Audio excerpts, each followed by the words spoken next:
Alright. Okay. And now is the story regarding the stories of Noah. Okay. Which is described in the Quran as new. Okay. Revert to the Genesis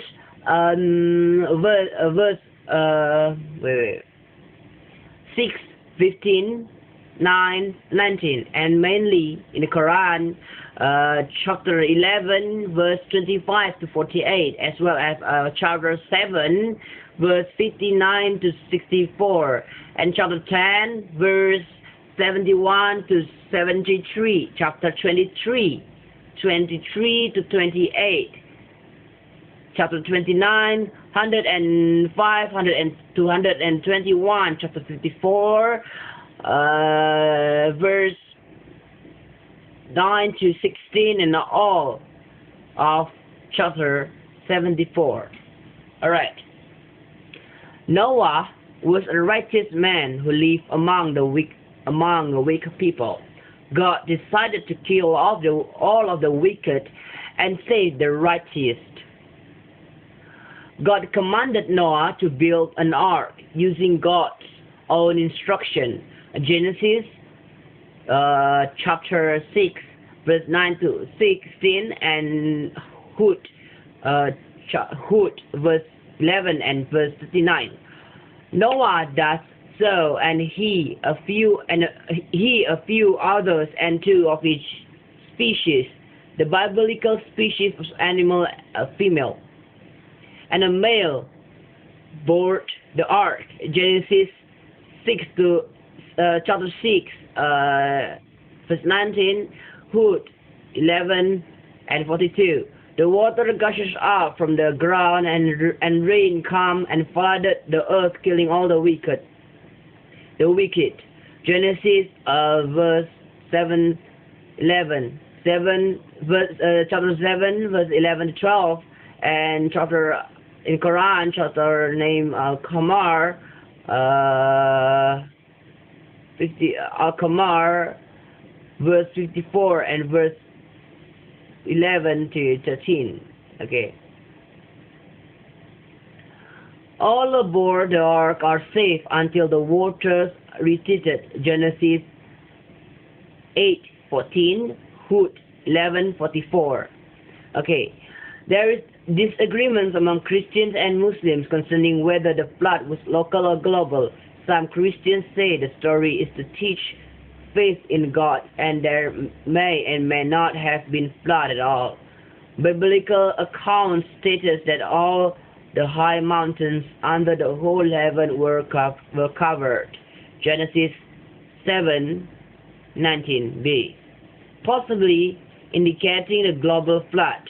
Geological evidence for a recent global flood is debated. There are several differences between the texts themselves. These are the differences. The Quran focuses entirely on dialogue between Noah and the wicked. Chapter Hud, verse 11. Chapter Hud 11, verse 32 to 37. But Genesis mentioned no dialogue. In the Quran, Noah has a son who rejects him. The quotation: I will take refuge on the top of a hill to protect me from the water. Hud chapter 11, verse 45, and dies in the flood while some of people outside his family are faithful and join him. Verse 44. In Genesis, Genesis counts three sons, Noah's wife and son's wife, who all board the ark, but no others. In the Quran, the ark rests on the hill of Al-Jadai, in Al-Judi, and the bracket Judea, 11:14, in chapter 11, verse 14. And in the Bible, on the mountain of Ararat, Genesis 8,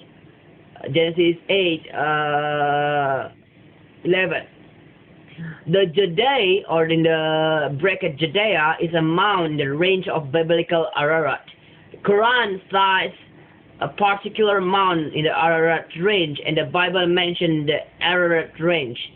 Judea is still present in the Ararat range and Turkey. There is no conflict between the Bible and the Quran on this topic. So I'm telling that in this case, the Quran specifies which mountain located in the Ararat mountain range is actually the Noah Ark, and Bible tell the location of the Noah Ark as in general. Okay.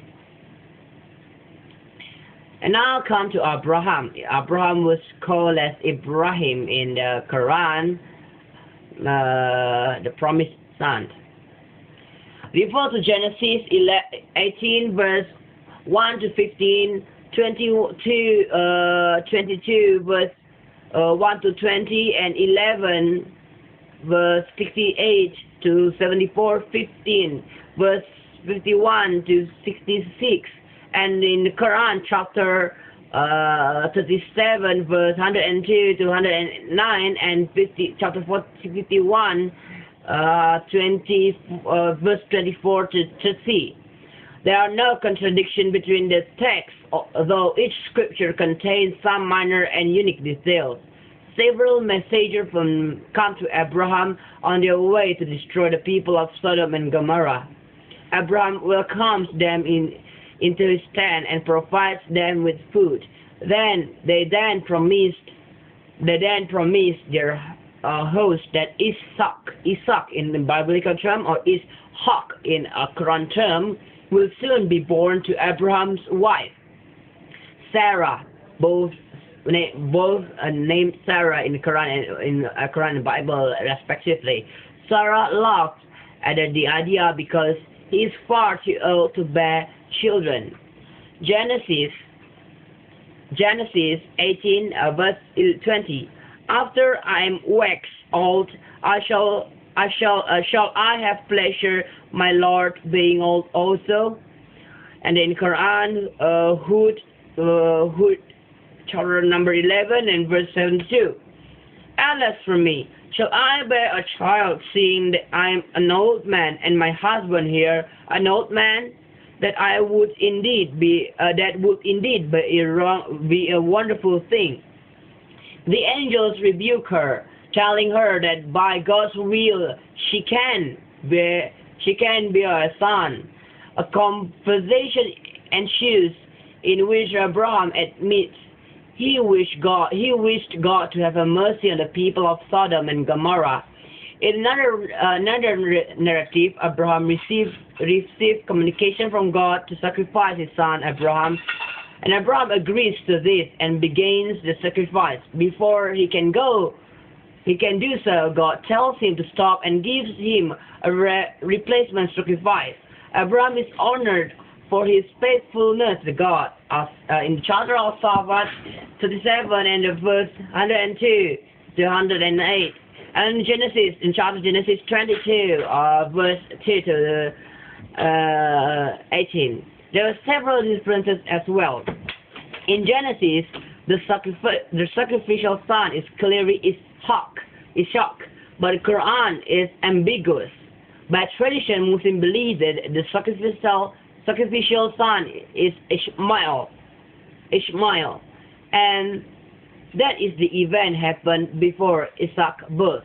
God seems to speak directly to Abraham in Genesis, but through a vision in the Quran. In the Quran, Abraham tells his son that he will sacrifice him. In Genesis, Abraham avoids telling Isaac, saying instead that God will provide sacrifice. Okay.